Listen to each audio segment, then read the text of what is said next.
All right, we have gotten another handful, another set of more cards revealed via the Play Hearthstone Twitter account, where they are revealing all the cards for this mini set. So let's jump into all of the cards that have been revealed. It's a Demon Hunter Legendary, Prosecutor Meltranix, a 4-mana 2/6 demon. Battlecry, your opponents can only play their left and rightmost cards on their next turn. This one is so interesting. I love the 4-mana 2/6 type of body. I feel like we've started seeing that a little bit more, and 4 mana is starting to kind of feel like where the tech kind of cards are. And this definitely kind of feels like it fits into that tech type of card. It's the same mana cost and stats as Blade Master Okani, and that still sees a decent-ish amount of play. So like, the stats itself aren't, the only consideration, but this one's really interesting. I'm not sure how it feels being a Demon Hunter card. I think if this were neutral, it would definitely see play. But I'm curious about the fact of it seeing a lot of play or really being included in competitive decks in Demon Hunter alone. It might, and I think it might allow for things like Fell Demon Hunter or Relic, or the Fell Relic combination, to just kind of have something that helps them stall a turn or two. And the thing that I find the most interesting about this one is that the rightmost card will be whatever they top deck. And so if they top deck into something, they'll actually have to draw, and that means they will have to have draw effect in the middle parts of their hand, or via a hero power or something, to actually get more draw to push whatever they just drew into the middle of the hand. So really kind of interesting. I think this is really cool. I'm not sold on how many Demon Hunter decks are going to play it. Next card we have is a Rogue Secret Perjury. Perjury. I love it. 2-mana secret. When your turn starts, discover and cast a secret from another class. So you do get to discover something. It's going to be a non-rogue secret, right? So hunter, mage, or paladin secret, and it casts it for you, which is the big thing for me here. Some of the other secrets that we've seen before will you just get to discover the secret and then you have to play it later. But this one, I think will actually have some impact, because at the start of the turn, you get to discover it, and it's, you can play this out, and then on the next turn, you essentially get that mana from this, and, getting that effect in the next turn. There's no way for the opponent to, prevent it or play around it. Kind of feels like the sigils in Demon Hunter to me, in the way that this actually interacts. So pretty interesting. We talked in yesterday's video, or in the most recent video, on the cards that were revealed yesterday about the minion that doesn't allow secrets to be triggered. Maybe that's for something like this, but this is really interesting. Maybe a rogue secret deck can kind of come around now. There was previously only 3 in standard. This would make it 4. Maybe that's enough. But yeah, I kind of do actually like this one. I don't know though if, unless it's a secret rogue, if rogues want to play it in their deck. This is probably one that, if it's not specifically a secret rogue, can probably just get picked up off of other discovers, then play this to get a different discover effect. Maybe thief rogue type of decks could play it when, adding things from other classes, but it doesn't even add it to your hand. So it's in a weird place for me. Where does it really go? Secret rogue is where my mind wants to take this first, because I don't think it actually does what thief rogue wants it to do. So it's just a weird feeling card, but I like the fact that you discover it and it gets to cast it for you. So, less less mana you have to spend on the turn you get the effect. All right, the next card we have is another another rogue card, Murder Accusation. This one actually was revealed in the initial patch notes. So if you do want to hear my thoughts on this one, I will just give a quick brief thing, but I did talk about it in the initial reveal video when I talked about the mini set as a whole. But Murder Accusation, 2 mana, choose a minion, destroy it after another enemy minion dies. Pretty interesting of a card. The minion doesn't have to be an enemy minion or friendly minion, so it's versatile that way. And you can just, destroy things for yourself like death rattles, or you can pick, a different enemy minion, trade something in to a different one, and then get basically a second kill using this card. So kind of interesting. Then we have a rogue minion, 6 mana, 4/4, scribbling stenographer, has rush, and costs 1 less for each card you've played this turn. Rogues definitely generally play quite a few cards in one turn. There's a lot of big swing turns where they play multiple cards. I think even in some cases, playing 3 other cards and then playing this for 3 mana probably feels fine. Like a 3 mana 4/4 rush, pretty decent. My question is, why rogue? I know they get the effect, but where is rogue going to want to fit this in? Maybe this fits into some of those other decks that aren't running Maestra. And if this isn't seen in standard in the next couple of months, maybe after rotation, when Maestra leaves and there's maybe no more nulls, maybe this kind of takes that place. It could be. I'm not super impressed or excited about this card, but it seems fine. Imp Oster. That's right. Imp Oster. It's a demon.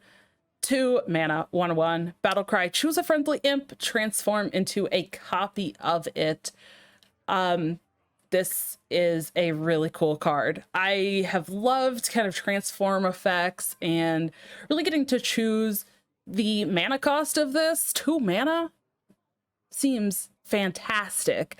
I also love that this is a demon. I think honestly, even the imp warlock and the curse imp deck that's pretty standard, I guess.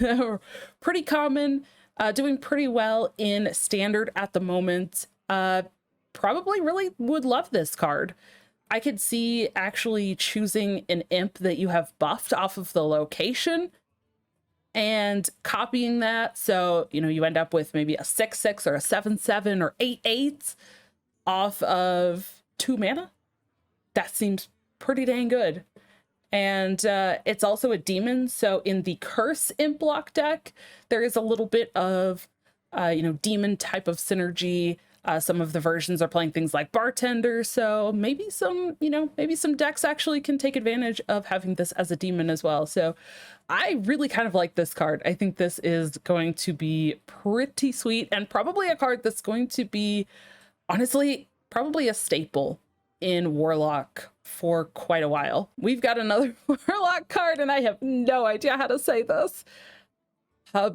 This is either Habiz or Habias. I don't know. I feel like Habiz is like C's, but a B. I don't know. I'm gonna say Habiz Corpses. It is a 3 mana shadow spell. Discover a friendly minion to resurrect and give it rush. It dies at the end of the turn. Kind of bringing back a lot of memories for me from other decks that have been in standard. Like we had Hunter that had a lot of res effects. We still have some of that in Hunter right now. Bringing it back with a rush just seems really, really cool. It's also a shadow spell, which does work with some other cards.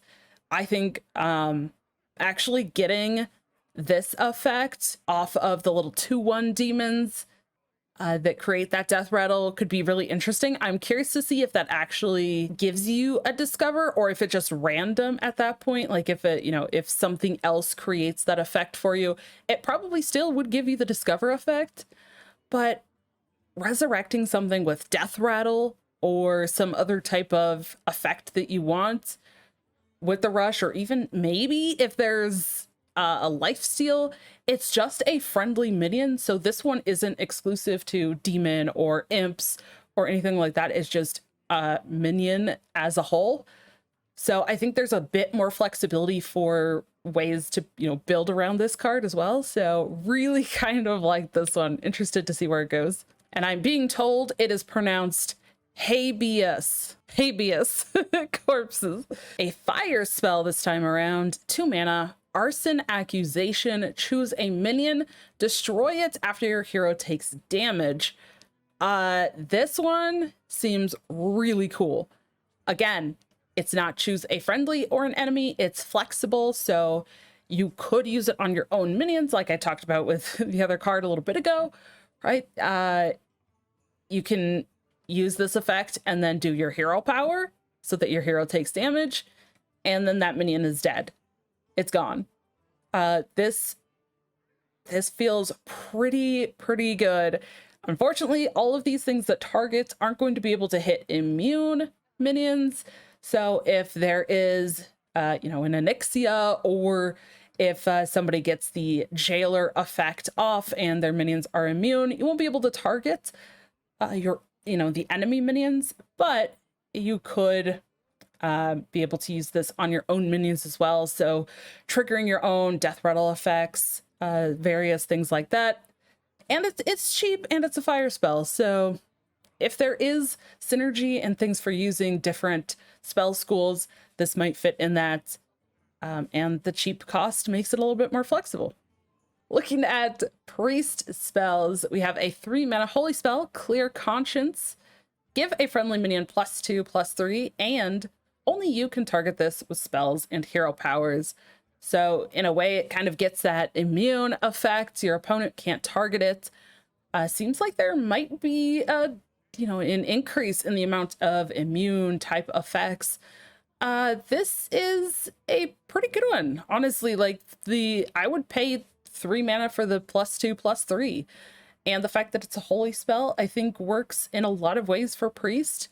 And being able to prevent your opponent from using a spell or something to clear it, forcing them to have big damage or forcing them to trade with minions always seems like something priest wants to do. And even in the more aggressive style, like wig type priests, the Naga priests, I could definitely even see this being included just for the stats. Maybe it also works with Pelagos, which definitely could be a huge minion that would be really obnoxious to clear. I don't know. I kind of like this one. I want to test this one a lot. And our next priest card is the dragon. We finally have a dragon. Yay.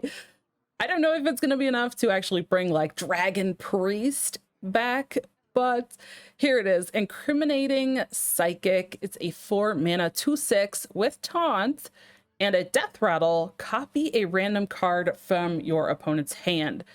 So definitely I could see this being slotted currently into some of the thief priest decks. They're already running a little bit of dragon stuff anyway, so I feel like this just slots right into that. But even still, just a 2/6 taunt could be decent enough. If there's more dragon style support for priest in the next expansion or in the future, this could be played in that as well. But right now my immediate thought is this probably gets a slot in the thief priest deck lists. Maybe not in some of the other priests though, but it's not a bad card. And the last card we have here, another priest card, is a 1 mana shadow spell, Theft Accusation. Lots of accusations going on around here, but Theft Accusation. Choose a minion. Again, just generic choose a minion. So very flexible. Destroy it after you play a card copied from the opponent. So again, another kind of thief priest style card. We just saw a death rattle, so that's where that being able to have a little bit of flexibility in what minion you are choosing could impact, because you could choose your own your own taunt dragon and have that death rattle effect go off. Get an additional stealing type of card. So more thief type of effects. You play this, play a card that you've copied, you get to destroy that thing, you get another thing, just keep the chain going. It's also a shadow spell. And again, there's lots of things, holy and shadow spells. Both are pretty utilized by the priest decks, so could see this in that thief style deck. Because of the cost, I also think this might be able to be a little bit more flexible than some of the other priest stuff that we've seen. If you're not playing it in the deck, if you're not slotting it into your cards, this is probably one that actually might be an okay one to discover and find from discovers, as long as you are getting some sort of copies of things from your opponents. If you're playing a priest deck that doesn't copy at all and you're not taking those from discovers, you don't want to pick this one up. But otherwise, this one actually seems pretty good. Again, very flexible and cheap, generally equals playable. So looks like we got a lot of priest and warlock and rogue cards today. Very sneaky and thievery style effects going on there, but let me know in the comments below what you think of these cards, and I can't wait to try some of these out. I definitely want to try maybe a secret rogue when the mini set comes out. I don't know, but let me know what you are excited to play if you are interested in any of these cards. Thank you for watching, and I will see you in the next one.